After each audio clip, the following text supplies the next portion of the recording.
Your snowstorm threw a wrench in the post-Thanksgiving commute for millions of Americans as more snow and bitter cold temperatures continue in parts of the Northeast and Midwest. CBS News correspondent Naomi Ruckham shows us some of the rough conditions as winter now takes hold.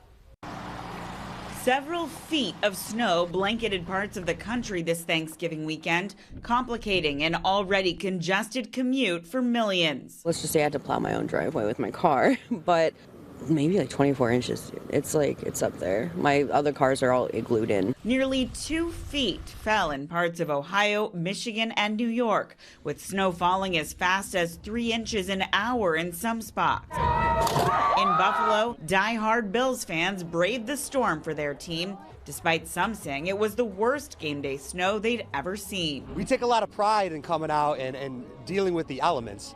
And when we get snow, it just fires us up even more. The severe weather hit as nearly 80 million Americans traveled at least 50 miles from home this holiday weekend, including a record more than 5 million people hitting the skies.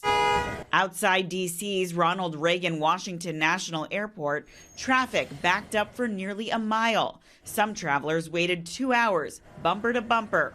Others hopped out of their cars and ran. It's insane. Yeah, I literally just got off the taxi. I was there for 20 minutes or so in standstill and was up to like $30. And I'm like, yeah, I'm not racking up a $500 bill. And though the holiday rush takes a brief pause until Christmas, forecasters anticipate more snow and even colder weather in the days ahead. Naomi Ruckham, CBS News.